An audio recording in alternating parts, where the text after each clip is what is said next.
Well, earlier I went along to that HQ to speak with Stephen Hester, and I asked him how it could be that a bank pays bonuses when it makes a profit, but when it makes a loss, well, it still pays bonuses. We have to clean up the biggest time bomb of debt ever built on a bank balance sheet. And that means realizing a lot of losses from the past. That is a difficult job. And in the last 3 years, we have got rid of £700 billion of bad assets, which is twice the entire size of the Greek national debt, to give you a comparison. That is part of the job that people are being paid to do. The other part... Being paid bonuses. Are being paid salaries and bonuses to do. The other thing that we're paying people to do is to run a normal bank, compete against others, support customers. So let me give you that comparison. We've just reported on 2011 £6.1 billion of profit from our normal bank, our ongoing bank, roughly the size of Barclays' entire profit. Can you run a bank without paying bonuses? It's an experiment that I think would fail. But what I can say to you... Why would it fail? Very clearly is this. Why would it fail? That I believe that if you have an employment proposition, that you go around the world, and I had to, if you like, try this. I had to completely restaff the senior management ranks of RBS when we cleared out everyone from the past. And I went around the world, and I needed good people because this is an important job and a difficult job. And if my employment proposition had been, come from your perfectly good existing job to RBS, get more grief, do a difficult job, and get paid less, shall I tell you how many people would have accepted? The answer, I think, would be none or close to none. Now, that is not a defence of payment for failure.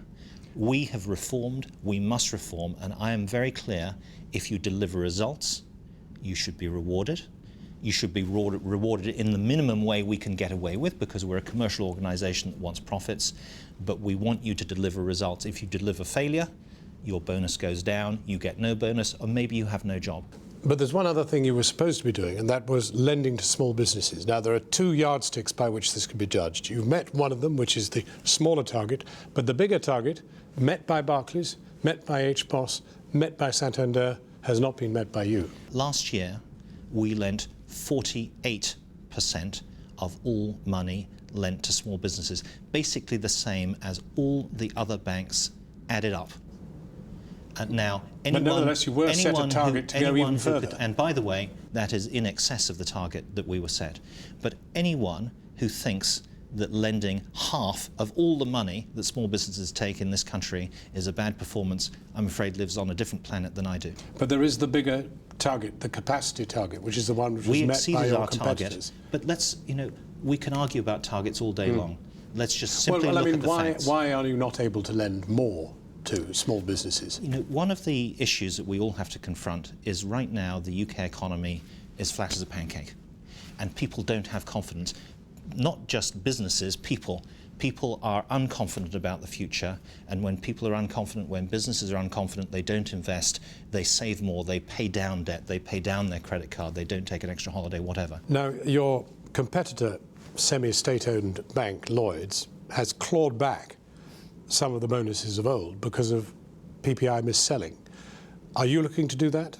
Any chance that some of those people, even like Fred the Shred, will have bonuses clawed back? I believe strongly in the reform of pay that spreads bankers' pay over several years in a deferred way, and then if something goes wrong afterwards allows it to be taken back.